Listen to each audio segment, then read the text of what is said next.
Hello and welcome to the morning after Week 2 Sunday in the 2022 NFL season. Jared Bailey with you as always. This is the Pump Fake on the Bleed Podcast Network. Wherever you're listening, however you're listening / watching, I appreciate you making me a part of your Monday. Obviously a big day yesterday in the NFL. A lot of comebacks in the early window, one in the late window too. So we'll dive into all of that. I know my hair is everywhere right now if you're watching this. I think I'm debating just getting rid of it because this is why I don't do hair anymore. It's out of control. Look at this. It's just a mess. Just a mess. Just an absolute mess. But I will start with this as I instinctively just turn myself into Johnny Bravo real quick. I will start with this. Yesterday, the Miami Dolphins mounted quite the comeback. Down 28-7, down 3 scores. Baltimore Ravens absolutely just looking night and day, a whole tier better than the Miami Dolphins. And then something happens in the fourth quarter where the Dolphins just come alive. 4 touchdown passes from Tua Tagovailoa in the fourth quarter alone, including one with less than 30 seconds left to Jalen Waddle in the end zone. And the Dolphins come back and beat the Baltimore Ravens 42-38. Tua goes for over 460 and 6 touchdowns, 2 picks. Lamar Jackson had probably the second best game of his career behind that rally against Indianapolis last year on Monday Night Football. He had over 300 through the air, over 100 on the ground, 4 total touchdowns for Lamar Jackson. He played out of his mind. And everybody on Dolphins Twitter, every Dolphins fan is really excited this morning, as they should be. I mean, that's a big win. That is a crazy win. Absolutely be excited. 2-0, the Miami Dolphins are. And if the Buffalo Bills lose to the Tennessee Titans tonight, the Dolphins will be in sole possession of first place in the AFC East going into Week 3. Be excited about that. That's a good thing to be excited about. However, people saying, oh, man, Tua's arm, everybody was wrong. Tua's arm's there. I'm going to push back on that. Because you look at both of those deep ball touchdowns to Tyreek Hill, they weren't there. Tyreek Hill gets behind Baltimore's defense twice, somehow, by the way. I don't know how you lose track of the fastest guy on the field. But in the first touchdown pass to Tyreek Hill, you see Marcus Peters, just right behind him. Tyreek has a step and a half on him. If he's led, it's easy touchdown. But instead, the ball's underthrown. Tyreek Hill has to stop around the goal line. And if Marcus Peters turns around, Tua throws his 3rd interception of the day. And we're talking about a completely different game right now. Even on the second touchdown pass, there wasn't anybody within 15 yards of Tyreek Hill, and he still had to stop. But he's fast enough to get into the end zone. Again, enjoy the win, Miami. 2-0, big comeback. I know that the numbers say that Tua Tagovailoa is a second coming. I don't feel any different about his arm today than I did yesterday morning. It's still not a big arm. And by the looks of it, there were some throws yesterday that were bad. The interception to Marcus Williams looked like the pass was intended for him. And he threw it into a crowded area on his first interception, and it was intercepted. had some underthrows. So like there's nothing new there in terms of what I'm saying about Tua's arm. Nothing new at all.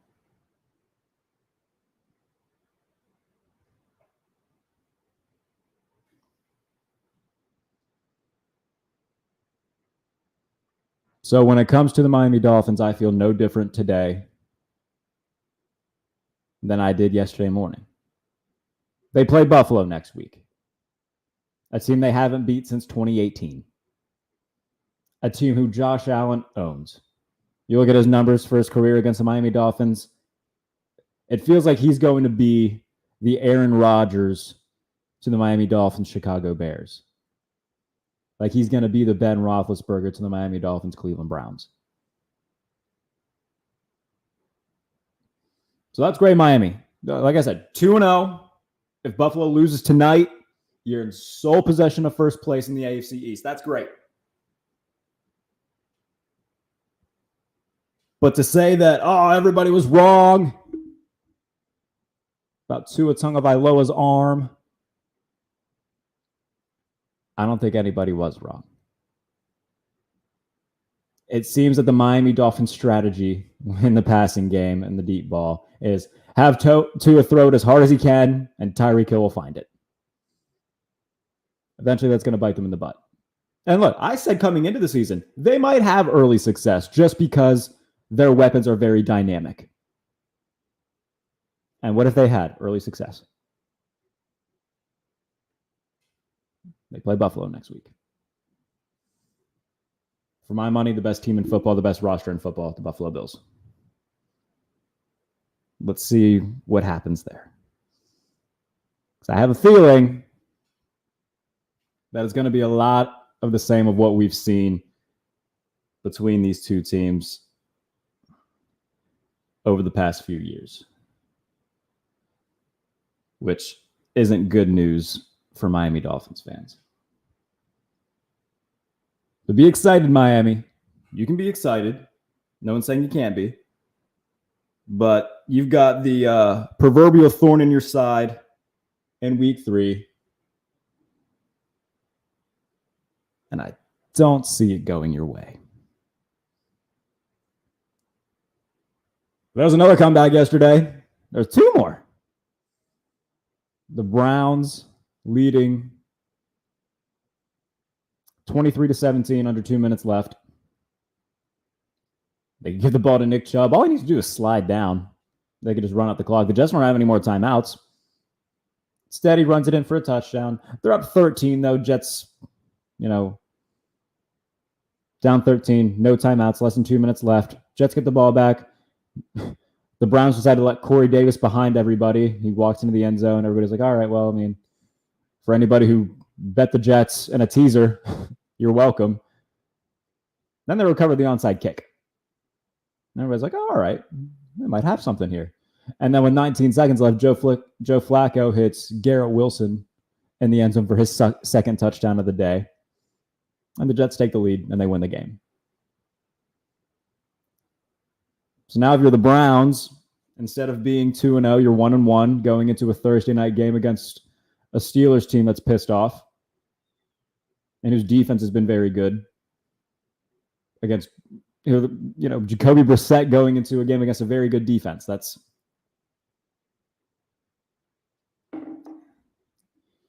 I don't know, Cleveland.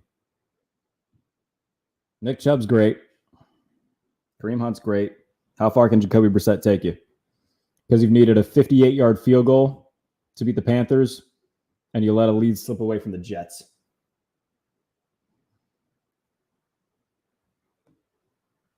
Worry about Cleveland, man.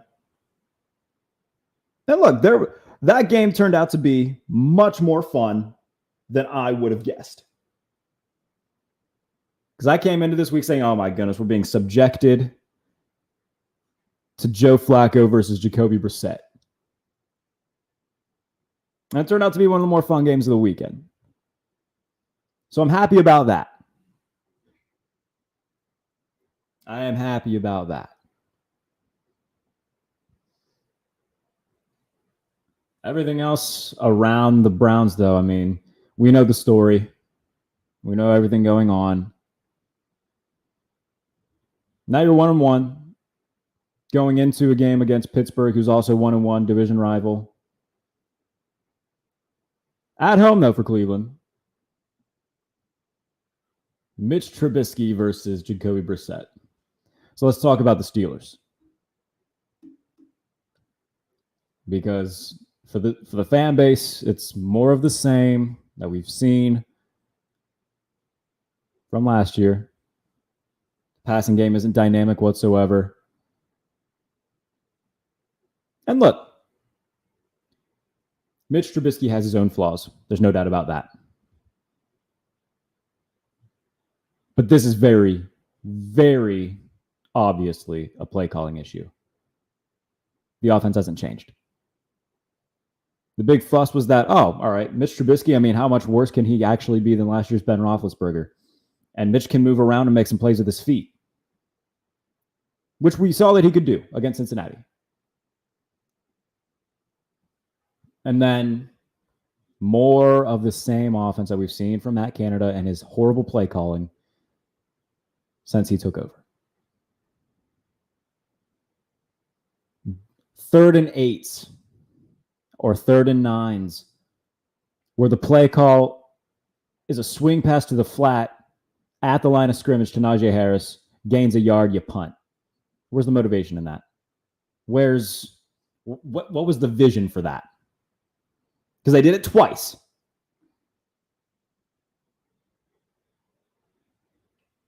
This offense is 4-yard dump-offs, 2-yard runs, an incomplete pass, and a punt. That's what the Pittsburgh Steelers are right now. And as much as we can say that Mitch Trubisky is at fault, he has his own problems. He threw a bad interception yesterday. This offense is copy and paste what they were last year. That's not Mitch Trubisky's fault. He wasn't there. That's Matt Canada's fault. Now, the offensive line isn't great. They can't really establish a run game.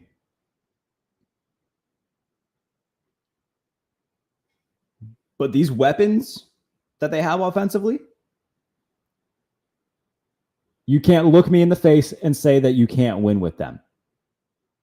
You can't look me in the face and say you can't scheme open Deontay Johnson or Chase Claypool or George Pickens, who, by the way, for some reason just doesn't see the ball.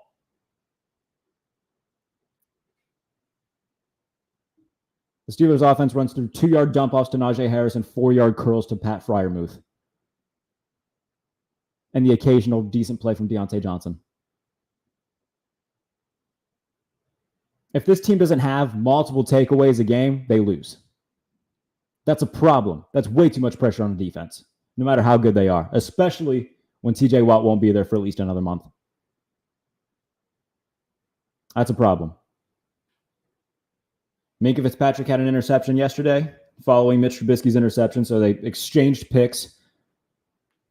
Steelers couldn't put the ball in the end zone until the fourth quarter. Where have we heard that story before?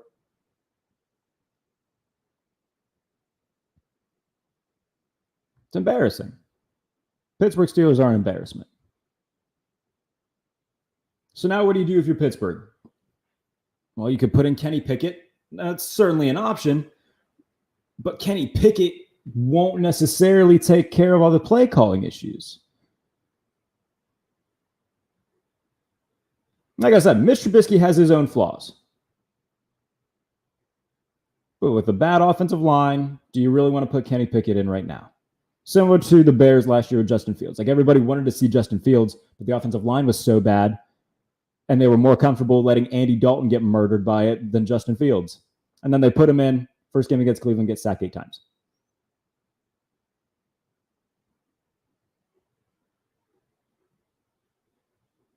So,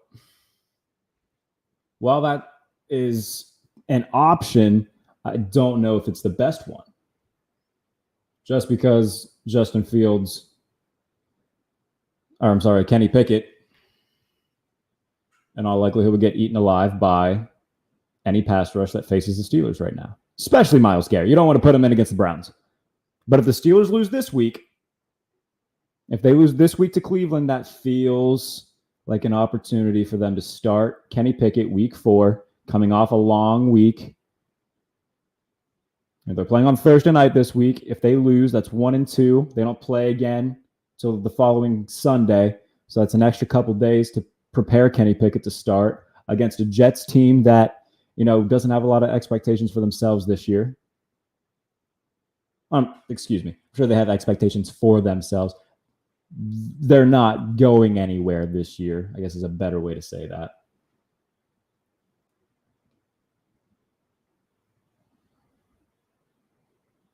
So if the Steelers, even if they win, if Mitch Trubisky and the offense look horrible, like say they win like 13-10, put in Kenny Pickett. No, look, I've been a strong opponent to the Kenny Pickett selection. And I've said, as long as Mitch looks okay, keep him in. Well, he didn't look okay yesterday. And again, more of that is on the play calling than anything. In terms of the Steelers' issues, the three biggest issues that the Steelers have in this order: Matt Canada, the offensive line, Mitch Trubisky. So again, Mitch Trubisky is not without fault. That is not what I am trying to say. What I am trying to say is it's not all his fault. Still, he deserves some blame. There's no doubt about that. But the majority of the blame falls in the lap of Matt Canada on the offensive line.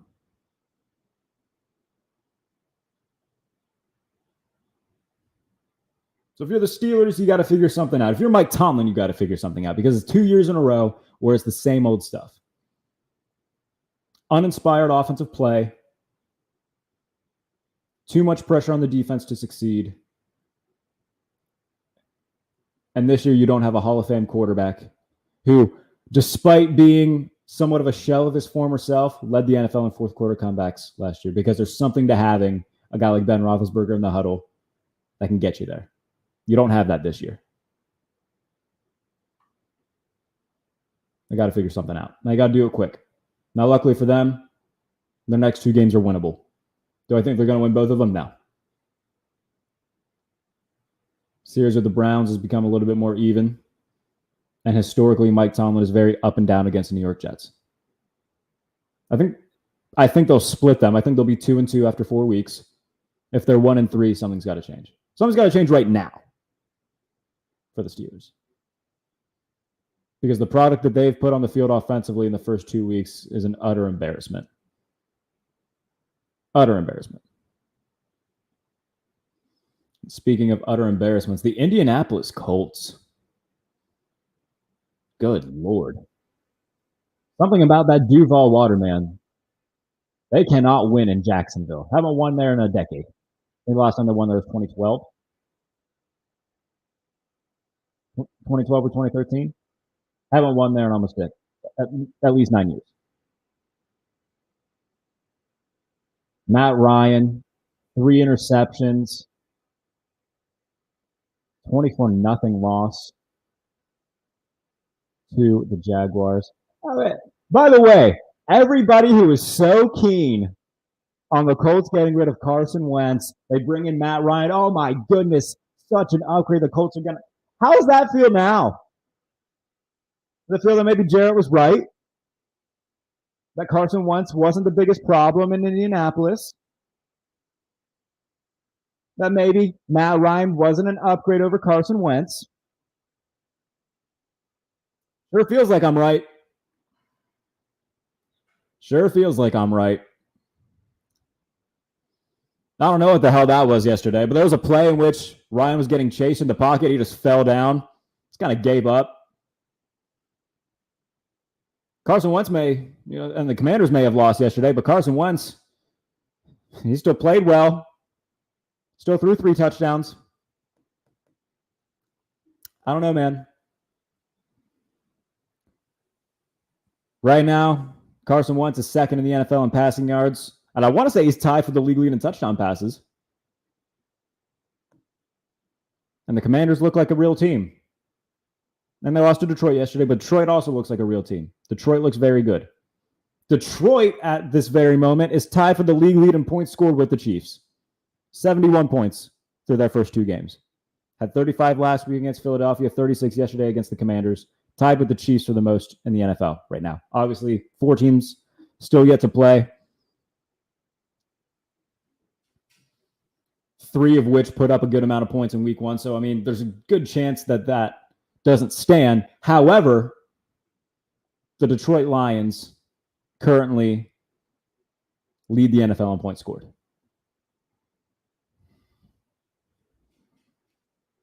And by the way, not to go back to the Colts, but congratulations to Doug Peterson and the Jacksonville Jaguars. They look like they're building something real there. Trevor Lawrence looked good yesterday. The defense looked fantastic yesterday. So congratulations to the Jacksonville Jaguars, 1-1. Indianapolis Colts, 0-1-1. Not looking great for my AFC South predictions because I had them winning the whole thing. Now, in fairness, no one else in the AFC South looks good either. The Titans don't look good. They play Buffalo tonight. Now, they've beaten Buffalo the last 2 times they've played. I don't think we're going to see that tonight. The Texans look better than what their record shows. I mean, they're 0-1-1 as well. But, I mean, they made it a game with Denver yesterday. I think more of that is on Nathaniel Hackett in Denver than, credit to the Houston Texans, but that's neither here nor there. So, yeah. There's the AFC South. The redheaded stepchild of the NFL. It's not good. Not good. Not a good division. But regardless, the Detroit Lions, back to that game, by the way, transition from Indianapolis Colts, Carson Wentz's former team, to the game in which he played yesterday. It was a tale of 2 halves. I mean, the Lions were winning 22-0 at one point, and then the Washington offense came to life finally. Curtis Samuel had a touchdown reception, Logan Thomas as well. They made it a game. Very fun third quarter, very back and forth. Washington scored a touchdown to make it a 9-point game, but then they missed the extra point, so it stayed a 2-possession game in the fourth quarter. Or else Washington might have had a little bit better of a chance. But, I mean, credit to the Detroit Lions. Washington's defense, though, man. I mean, there was a play, 3rd and long. DeAndre Swift catches it and falls down, gets back up. Nobody touches him, and he runs to the end zone for a touchdown to make it a 2-possession game again. What happened there, Washington? So something's got to give with the Commanders' defense in that respect. Played well last week against Trevor Lawrence, but they got eaten alive by DeAndre Swift, Amon-Ra St. Brown. Jared Goff played really well. These guys play for their coach, man. And there's something to be said for that. Detroit Lions 1-1 after 2 weeks, as are the Washington Commanders. As they, try to make their own mark in an NFC race that for some reason the Dallas Cowboys look like they're still going to be in, because Cooper Rush led them to a win against the Cincinnati Bengals, who are now 0-2. I think looking at the schedule for the Bengals, we saw Steelers Cowboys. At least in my mind, I was like, okay, there's 2-0. They'll win both of those. Especially going into this week, 7.5-point favorites to a team that didn't have Dak Prescott, was starting Cooper Rush, who was in his 2nd career start yesterday. And he can't get the job done. Down 17-3 at one point. No, they did what they did last week. They mounted a comeback. They tied it. And then they lost on a field goal. So I don't know. I mean, we could call it what? Super Bowl hangover. You can call it that if you want, I suppose. Whatever you want to call it, man. Something is not right in Cincinnati. Offensively, they couldn't get anything going. They got bullied by an inferior team with a backup quarterback making his 2nd career start. You're the defending AFC champions who this past January beat Kansas City twice in the same month. And you can't beat Cooper Rush. You can't beat Mitch Trubisky.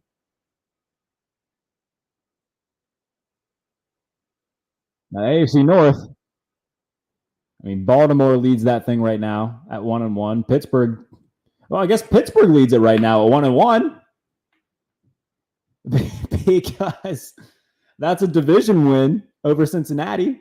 So you got Pittsburgh leading the division, Baltimore at 1-1, Cleveland at 1-1 with Jacoby Brissett, and then the defending AFC champion Bengals at 0-2 because they couldn't stop throwing interceptions against Pittsburgh and couldn't beat Mitch Trubisky and couldn't beat Cooper Rush. That's a problem. That's a big problem.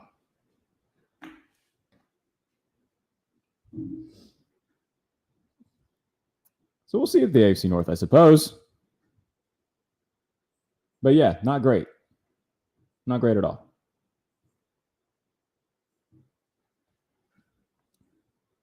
Goodness gracious. And then, I got to say, I was very biased toward this game yesterday. I had 2 same-game parlays, and I bet Cardinals money line. It was 20-0. And I was pretty upset. I was like, all right, well, these aren't going to cash. I got a 67 cent cash out option. I was like, no, I mean, we'll just let this ride. We'll see what happens. And then Kyler Murray with some of the most insane plays I've ever seen in my life yesterday. A 20-second play on a 2-point conversion. The guy is out of this world. Oh, no, I'm sorry. Was that the touchdown? Sorry, it was a 20-second play on the touchdown run. And then he threads the needle in a window this big to AJ Green for the 2-point conversion to send it into overtime. Arizona starts off with the ball in overtime. They don't get the 4th down conversion. The Raiders get it. 3rd down, pass to Hunter Renfrow. 1st down, but he fumbles the ball. Vegas recovers. Next play, tries to get to Devontae Adams, nearly intercepted. And then the following play after that, another throw to Hunter Renfrow. Another fumble by Hunter Renfrow. Scooped up by Byron Murphy, returned for a touchdown. He comes this close to not crossing the goal line before he hoists the ball to the back of the end zone, which would have been a story in its own right. But luckily, I mean, the ball did cross the plane. The Cardinals win, overcome a 20-point deficit in Vegas to get to 1-1. Now, if you're the Raiders, you're 0-2. 0-2 are the Vegas Raiders.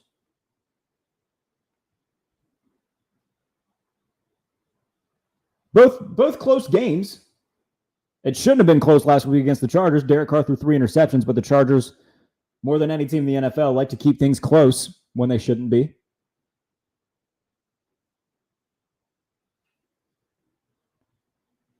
But blowing a 20-point lead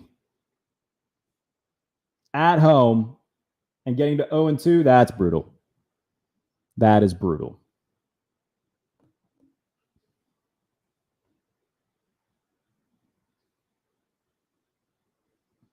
So now if you're the Raiders, I mean, let's see who the Raiders do play this coming week. You travel to Tennessee if you're the Raiders.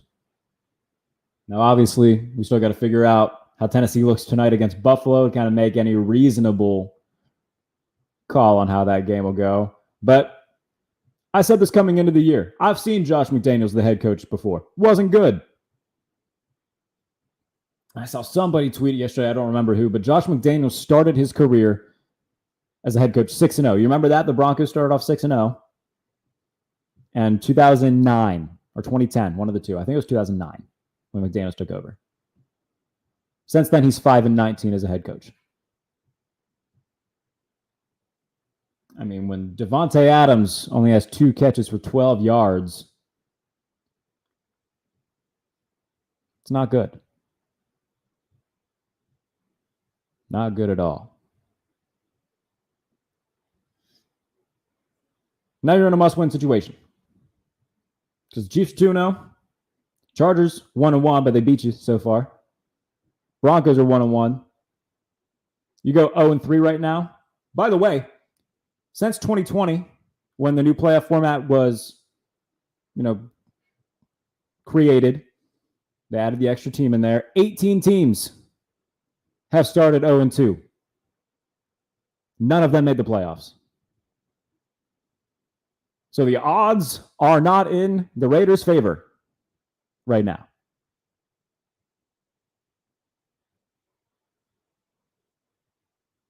Oh and 2, and what many believe to be the toughest division in football, although the Broncos are doing their damnedest to prove them otherwise. That's a tough hole to crawl out and a crowded AFC that is full of talent, full of really good quarterbacks, full of good rosters. Start off 0 and 2, that's basically a death sentence.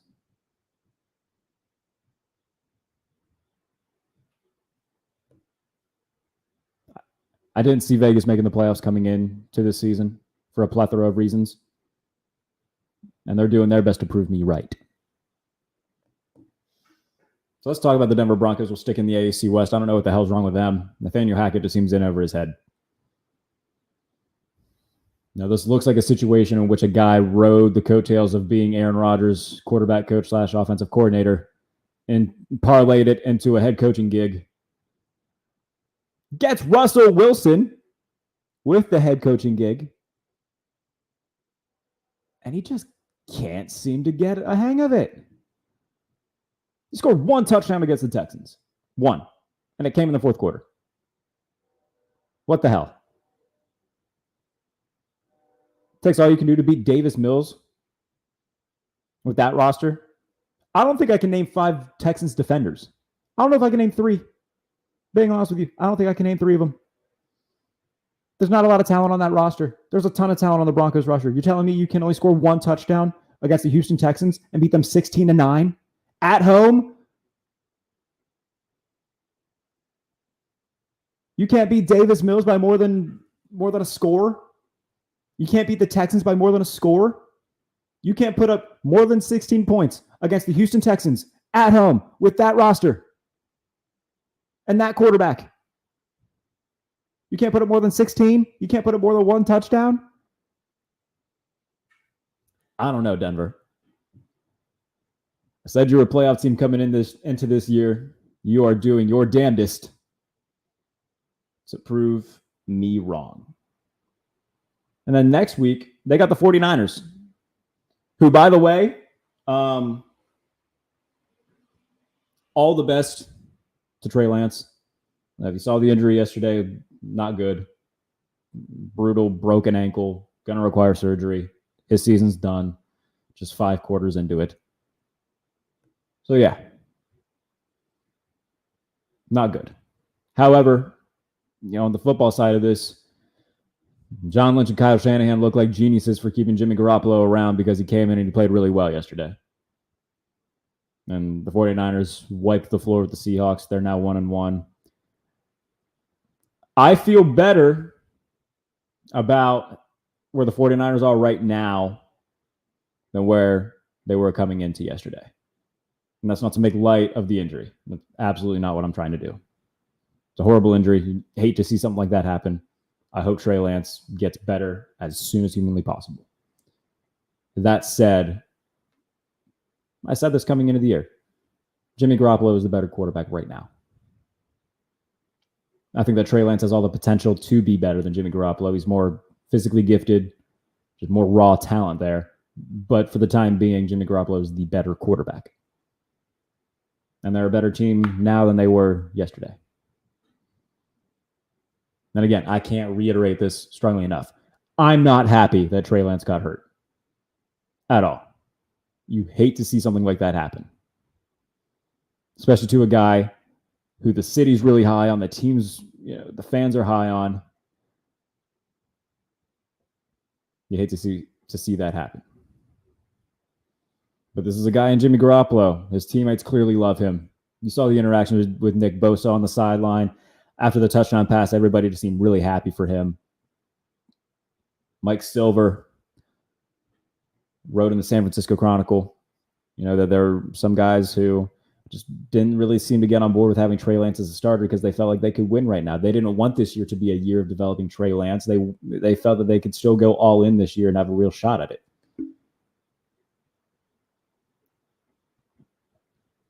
And look, my friend Javi Vega has a really good outlook on this. Humans are going to human. I firmly believe that there are definitely guys in the locker room who just, they wanted Jimmy to play because they felt like he's the better option. And look, I'm sure that there were guys that were more than okay having Trey play too.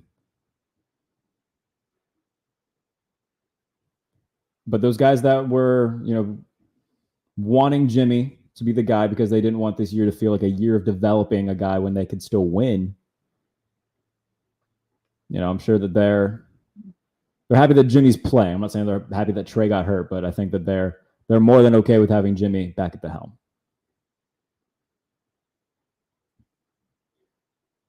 So now in the NFC West, the Cardinals win yesterday, the 49ers win yesterday, they get back on track, the Rams win. So, you got the Rams 1-1, Seahawks 1-1, 49ers 1-1. Everybody in that division 1-1. Now, I don't think that the Seahawks are going to be much of anything. I think that if anything, yesterday proved that last Monday night was more of the Broncos losing than the Seahawks winning. Still think the Seahawks are going to be maybe a 5-win team.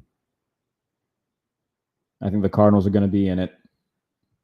But now, I had the 49ers as the 7 seed with Trey Lance.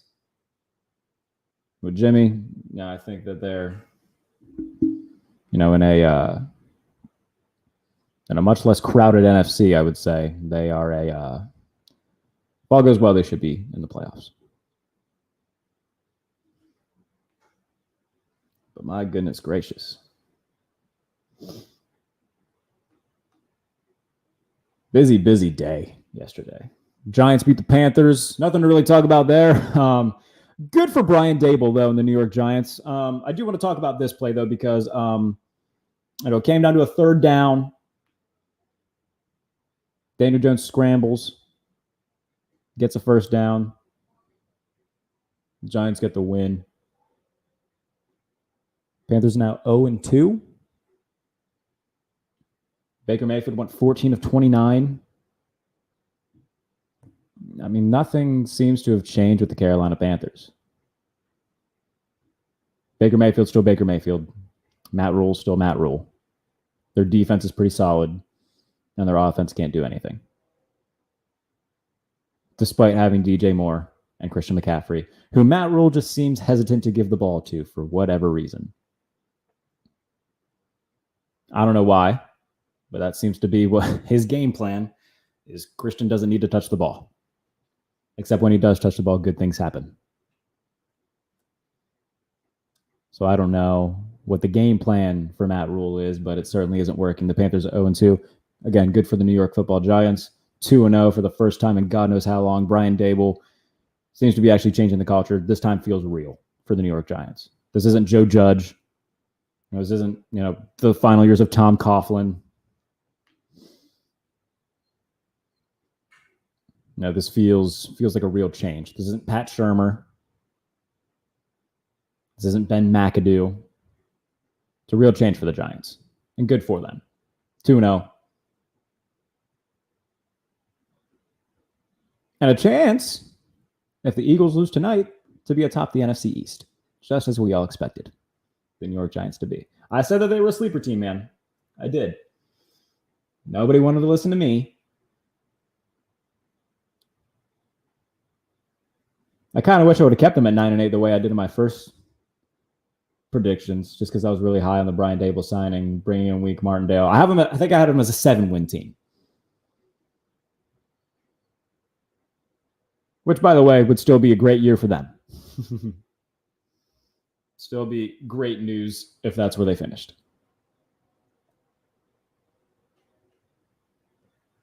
Well, that's where I'm at on the New York Giants. Good for them. Very happy for that. So tonight, I don't think I'm missing anything, by the way. Nothing ginormous. The Packers won last night. There's nothing new there. Justin Fields threw the ball 11 times because Matt Eberflus hates his quarterback, I guess. And then lined him up in the shotgun on a 4th and goal from the 1. It's a pretty decent formula to lose games. And Aaron Rodgers played well. Aaron Jones played fantastic. It's the same old thing that we've seen before with the Green Bay Packers. They started off week 1 last year, got humiliated. Then they rattled off 7 straight wins, ended up being the number 1 seed in the NFC. They're going to be fine. Aaron Rodgers is always going to find a way. I think they're just a team that comes out of the gate slow. They came out slow last week. And then they get a much-needed tune-up game against longtime little brother, the Chicago Bears, to get prepared for a road trip to Tampa Bay next week, which is a game I think they win. Because Tampa's looked sloppy the first 2 weeks of the year. They're 2-0, yeah. But their offense doesn't look good. Put up 19 and 20 points, respectively. The good news is that they're playing a Dallas team that seemed to not know what the hell was happening, and Jameis Winston. So they're 2-0, but it's an ugly 2-0. And I think that Green Bay goes in, and I think that they beat Tampa Bay on the road. But we'll see. We will see.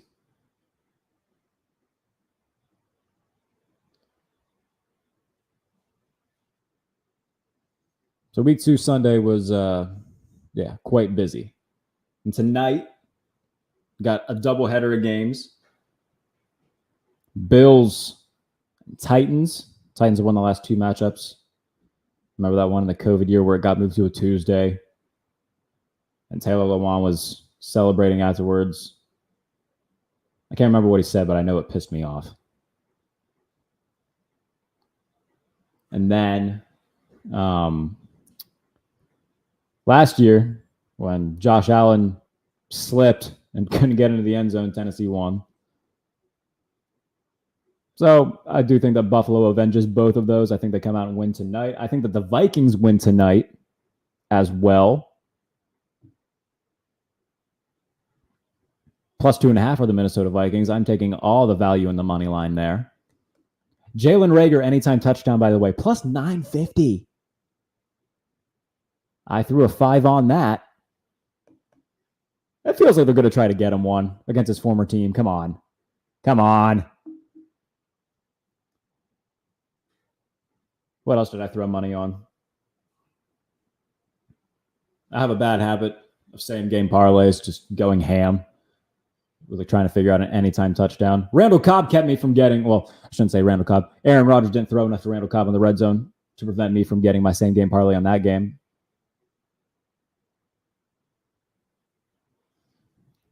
But if you like player props, man, Jalen Reagor, that's good value. Against his former team, come on. They're going to try to get him one.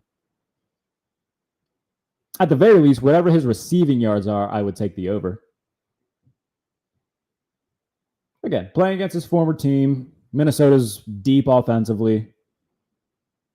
I think they're going to get to Jalen Hurts a lot tonight.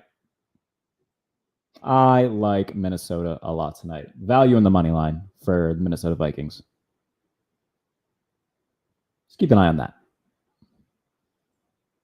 Regardless of that, that is it for the Pump Fake AM, the morning after week 2 on this Monday morning. If you're listening to this later in the day, however you're listening, I appreciate you. Be back later on in the week. Power rankings, best bets of the week. I'll update you on where I'm at in terms of my record against the spread and the money line going into week 3. So we'll do that Wednesday going into week 3 of the NFL season. And if not Wednesday, I'll tweet an update. We'll probably do it, Friday or before all the week 3 action on the Sunday. Recap Thursday night's game. That's where we're at. Season's in full swing, man. It's going to be over before we know it. I know it's only September. We'll be in February before you can blink. So enjoy it. Savor it. Make it last.